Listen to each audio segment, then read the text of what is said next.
నారాయణఖేడ్ సంగారెడ్డి జిల్లా నారాయణఖేడ్ పట్టణంలోని రాజు చౌరస్తాలో ఎలాంటి ఆంక్షలు లేకుండా 2 లక్షల రూపాయల రుణమాఫీ చేయాలని రైతులకు మద్దతుగా బీఆర్ఎస్ పార్టీ తరపున నిర్వహించారు. ఈ సందర్భంగా మాజీ ఎమ్మెల్యే భూపాల్ రెడ్డి మాట్లాడారు. నాయకులు పరమేష్, జంగం శ్రీనివాస్, రామ్ సింగ్, విఠలరావు, సంజీవన్ రావు, ముజమ్మిల్, నజీబ్, పరశురాం తదితరులు పాల్గొన్నారు.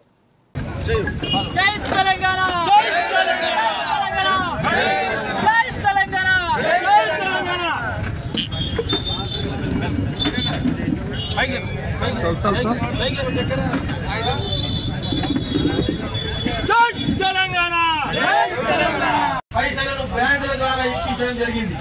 మరి మీరు ఒక అంకి మండలి వెళ్ళి చూసిండు బ్యాంకు, మరి ఇతర బ్యాంకులు లేవా?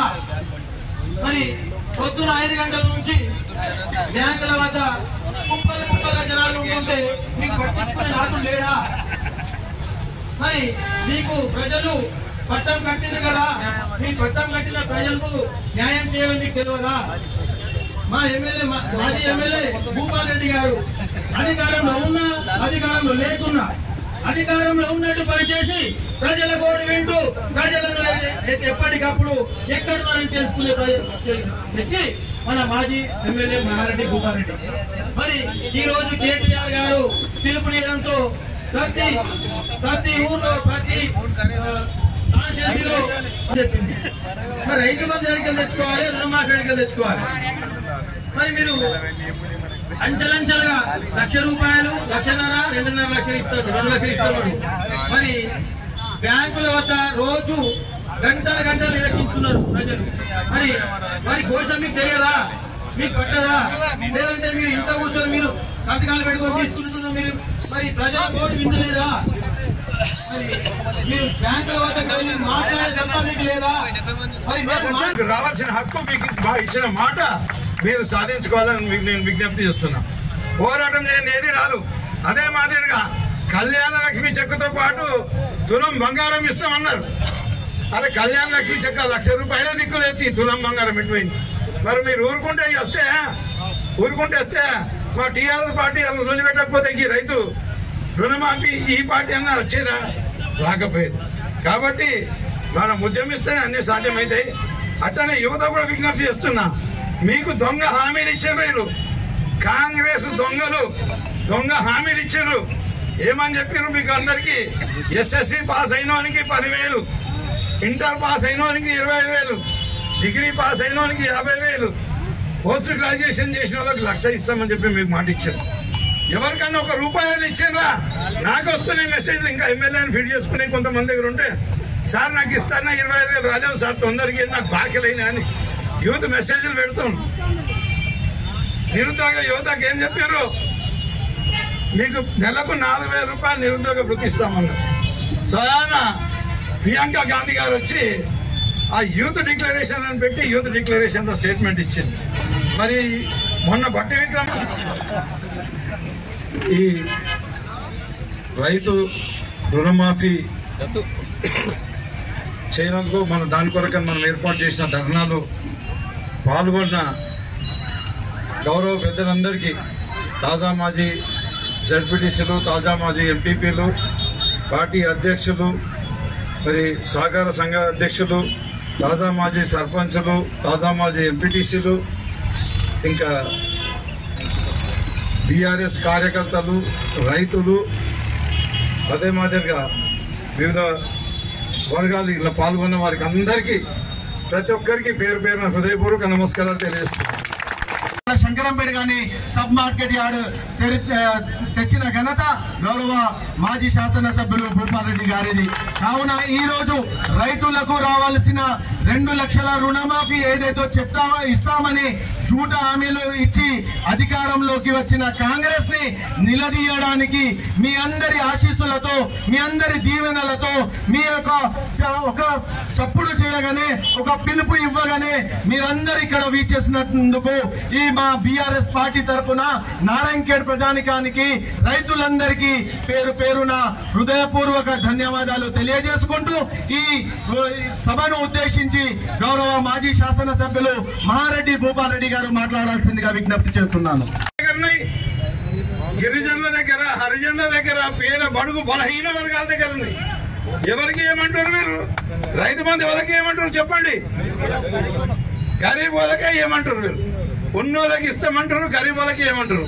కాబట్టి వీళ్ళు వస్తే ఎట్లా బుద్ధి చెప్పాలి, జబర్దస్త్ బుద్ధి చెప్పాలని చెప్పేసి మీ అందరికి విజ్ఞప్తి చేస్తున్నాం. అన్ని రంగాల్లో కూడా నారాయణఖేడ్లో వెనుకబడేసాం మనం. అగర్సే బీఆర్ఎస్ పార్టీ మధ్యన అధికారంలోకి రాకపోతే ఇప్పటికి ఒక ఊర్లో కూడా తాగునీరు రాకుండే, తాగునీరు లేకుండే, సాగునీరు లేకుండే. ఈ దద్దమ్మ ఎమ్మెల్యే గెలిచిండు, అదేం వాపస్ అయిందే, బసవేశ్వర లిఫ్ట్ ఇరిగేషన్ ప్రాజెక్ట్ వాపస్ రాయి. నారాయణఖేడ్ రైతులందరికీ పండించే కొరకని భూములు కూడా సేకరణ చేసి పనులు ప్రారంభిస్తే నడుస్తున్నాయా పనులు? ఇప్పుడు గోరంచోలు నడవాలని గోరంచకాడ పనులు బంద్ అయిపోయినాయి. అట్లనే 8 చెరువులు మంజూరు చేసిన, టెండర్లు చేసిన, అవే ఆగిపోయినాయి. నారాయణఖేడ్ నిండా అభివృద్ధి పనులు చేయడమే కాక ఇంకా అభివృద్ధి పనులు మంజూరు చేసినాయి, గ్రౌండ్ కాల్సినాయి. కాంట్రాక్టర్ల దగ్గర డబ్బులు డిమాండ్ చేస్తున్నారు, రియల్ ఎస్టేట్ వాళ్ళ దగ్గర డబ్బులు డిమాండ్ చేస్తున్నారు.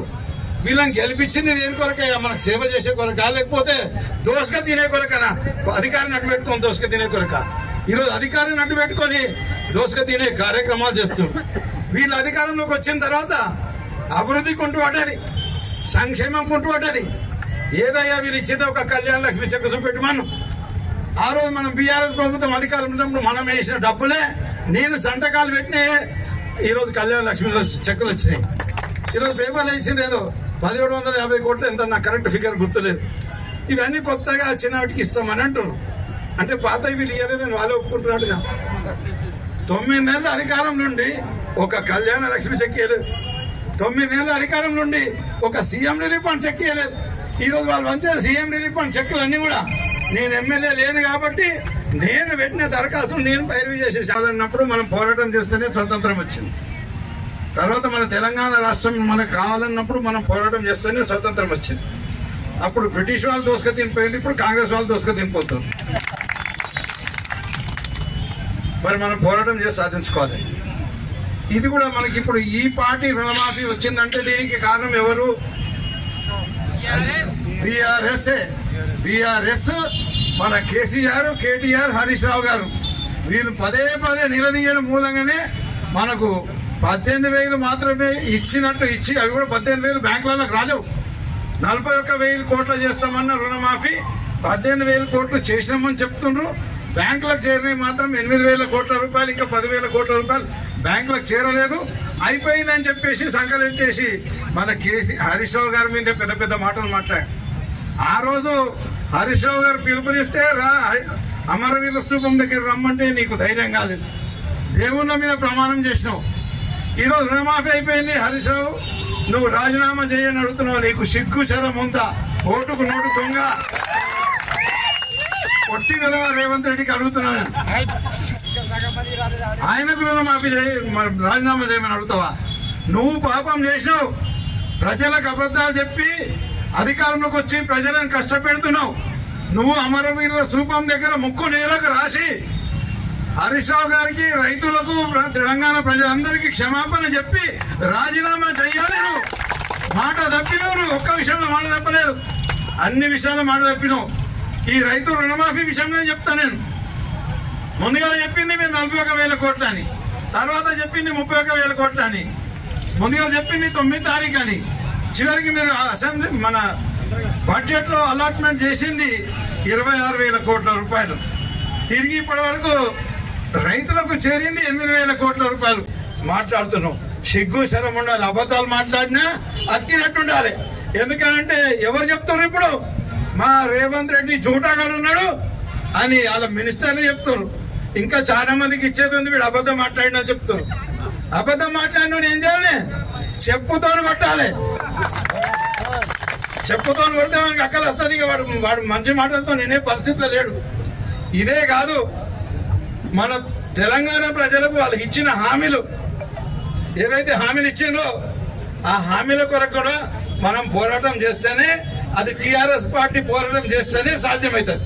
మరి టీఆర్ఎస్ పార్టీ చేసే పోరాటానికి ఈరోజు రైతులు కూడా అందరూ బయటికి వస్తేనే, అది మాకు మద్దతు ఇస్తేనే, మీరు మీ కొరకని పోరాటం చేస్తున్నప్పుడు మద్దతు ఇస్తేనే మీకు రుణమాఫీ జరుగుతుందని చెప్పేసి తెలియజేస్తున్నా. ఈ కాంగ్రెస్ వాళ్ళు ఇన్ని రోజులు చెప్పిన అబద్ధాలు కాక మళ్ళా నేనాగా మొన్న ఈడ సాదగాని దద్దమ్మ ఈడ ఎమ్మెల్యేగా కూర్చున్నాడు అబద్ధాలు చెప్పి. ఆయన ప్రెస్ మీట్ పెట్టి మా నరసింహారెడ్డి గారు చెప్పిండు ఏదో మేము అన్ని చేసినాం బ్యాంకుల కాడ దళారులు ఉన్నారట. ఎవడే దళారులు, ఏ బ్యాంకుల దళారు టీఆర్ఎస్ నడుచుపెట్టు, లేకపోతే నీ దొంగలే, నువ్వు ఒక దొంగవు, నీ దొంగలే బ్యాంకుల కాడ దళారులు ఉండి రైతులను దోసుకొని తినిపోతుంది వాళ్ళు రా. లేకపోతే బ్యాంకుల కాడ నువ్వే పోయి చూసుకోపో, తెప్పించుకో, రిపోర్ట్ తెప్పించుకో. కాంగ్రెస్ పార్టీ దళారులే రైతులకు వచ్చిన రుణమాఫీ డబ్బులు కూడా వాళ్ళకి అందనీయకుండా అవి కూడా కాజేస్తున్నారు కూడా ఈ కాంగ్రెస్ నాయకులే. ఈయన మాట్లాడతాడు దరఖాస్తులు పెట్టుకోండి. నువ్వేమనుకున్నావా? ఏం పని చేయకున్నావు? గాంధీ పనులు ఏమనుకున్నావా? ఈయన నారాయణఖేడ్ ప్రజలకు, చెరుకు రైతులకు రుణమాఫీ కాలేదు అని చెప్పేసి అక్కడ పోయి మాట్లాడేది. ఇంకా రేవంత్ రెడ్డి దొంగ, ఆ దొంగకు నువ్వు ఒక దొంగ పత్తాసు వెళ్తావు, దొంగకి ఇంకో దొంగ పత్తాసు వెళ్తాడు. ఓ లిస్టు తీసుకుపోయి కొట్లాడు. ఎందుకు మేము రైతు బంద్ చేసినప్పుడు ప్రతి రైతుకి ఎట్లా చేరింది, అప్పుడు అవి కరెక్ట్ ఎట్లున్నాయి, ఇప్పుడు రాంగ్ ఎట్లయినాయి, రికార్డులు రాంగ్ ఎట్లయినాయి. ఇప్పుడు ఆధార్ కార్డు, ఈ కార్డు, ఆ కార్డు అని కండిషన్లు పెట్టి ఏదో ఒకటి చెప్పి ఆపుదామని ఆలోచనతో ఉన్నారు. రైతులందరికీ రుణమాఫీ కావాలంటే ఖచ్చితంగా రైతులు వచ్చి పోరాటం చేయాలని చెప్పేసి నేను విజ్ఞప్తి చేస్తాను. ప్రతి ఒక్క రైతు బయటకు వచ్చి పోరాటం చేయాలి. వాళ్ళ మాటలు నమ్మి ఇంటికాడ కూర్చుంటే మీకు రుణమాఫీ కాదు, మీ కొరకని పూర్తిగా సంపూర్ణంగా ప్రతి ఒక్కరికి రుణమాఫీ ఇచ్చే వరకు ఈ టీఆర్ఎస్ పార్టీ, బీఆర్ఎస్ పార్టీ కార్యకర్తలు, మా నాయకత్వం అందరూ కూడా మీ కొరకు పోరాటం చేయడానికి సిద్ధంగా ఉన్నాం. కాబట్టి మీరు అందరూ బయటికి రావాలి. ఇంకోటి రైతు భరోసా మీద మాట్లాడండి. ఆ దద్దమ్మ ఆయన మాట్లాడేది మా నరసింహారెడ్డి చెప్పినట్టు ఏం తీసుకున్నాడు ఆయన దగ్గర 7 ఏళ్ల నుంచి 6 ఏళ్ల నుంచి 7 ఏళ్ల నుంచి కంటిన్యూస్ గా రైతు బంధు డబ్బులు తీసుకున్నాడు. సినిమా యాక్టర్లో పోయినాయి అన్నాడు. నీకు రాలేవా? నువ్వు తీసుకోలేదా? తీసుకుంటే నువ్వు సినిమా యాక్టర్లో పోయి నీకు రాకపోతే నువ్వు రుజువు చేయి. నీకు వచ్చినట్టు రుజువు చేస్తే మా ముక్కు నేలకు రాస్తావా చెప్పు. ఆ రకంగా అన్ని దొబ్బుకునేది కరెక్టే, ప్రజల దమ్ము సొమ్ము దోసుక తినేది కరెక్టే మాట్లాడేది. ఇప్పుడు రైతు బంధు మేము ఇవ్వమంటున్నారు. ఎవరికి ఏమంటున్నారు అర్థమవుతుందా మీకు? రైతులకు కాదు, పెద్ద రైతులకు అందరికీ రుణమాఫీ వస్తుంది. ఇప్పుడు కాంగ్రెస్ వాళ్ళ సిద్ధాంతం ప్రకారం పెద్ద రైతులకు రుణమాఫీ వస్తుంది. ఉదాహరణ చెప్తున్నా, నాకు 20 ఎకరాలు ఉన్నది, నాకు భార్య ఉంది, నాకు 2 కొడుకున్నాడు, ఒక బిడ్డ ఉన్నది. నా భార్య పేరు మీద చేస్తా, నా కొడుకు పేరు మీద చేస్తా, కోడల పేరు మీద చేస్తా, అందరం 5 ఎకరాల లోపలికి వస్తాం. మాకు రుణమాఫీ, మాకు రైతు బంధు రాదా? వస్తుందా రాదా? ఎవరికి రాదా? ఎవరికి ఏనంటుండే ఈ విధంగా కూడా మాట్లాడిన మొన్న పంట పెట్టని భూములకి జరుగుతుంది. అదే కాకుండా ఇంతకుముందు పెద్ద మనిషి చెప్పినట్టు రైతులకు కానీ ప్రజలకు కానీ చాలా ఇబ్బందికరంగా మారింది. నిన్న కాక మొన్న ఎస్బీఐ బ్యాంక్ కాడ ఒక పెద్ద ముసలాన్న పాపం చక్కెర వచ్చి పడిపోయాడు. అప్పుడు నేను బైక్ మీద పోతుంటే ఏమైనా దిగి అడిగితే ఏం చేయాలి సార్, వారం రోజుల నుంచి బ్యాంకు తిరుగుతున్నా, బ్యాంకు వాళ్ళు జిరాక్స్ తీసుకురండి, అది తీసుకురానండి, ఎంఆర్ ఆఫీస్కి వెళ్ళి జిరాక్స్ సెంటర్కి వెళ్ళి బ్యాంకు తిరిగి నాకు యాస్ట్ అయిపోయింది. ఈ రైతు రుణమాఫీ వస్తుందో లేదో తెలియదు, కానీ చాలా కష్టకాలంలో ఉన్నాం.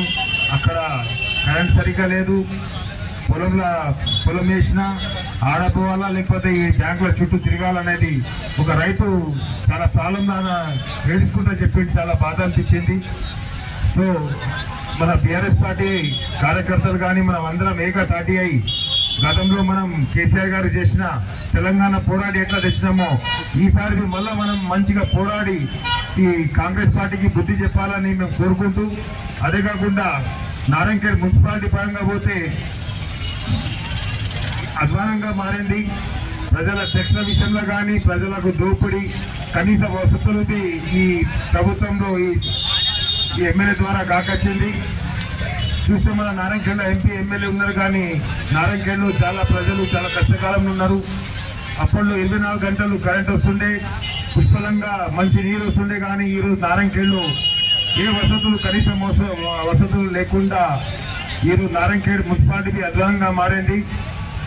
డెవలప్మెంట్ జరిగిందంటే దాదాపు 200 కోట్ల రూపాయలతో మన భూపాలరెడ్డి సార్ గారి ఆధ్వర్యంలో డెవలప్మెంట్ చేసిన నారాయణఖేడ్ మున్సిపాలిటీ గురించి ఇది రైతుల సమక్షం కానీ ఇది చెప్పాలని అనిపించింది, చెప్పినా శ్రమించండి. కానీ నారాయణఖేడ్ ప్రజలకి చాలా ఇబ్బంది పడుతున్నారు ఈ మౌలిక సదుపాయాల విషయంలో. సో రాబోయే రోజుల్లో మీకు కాంగ్రెస్ పార్టీ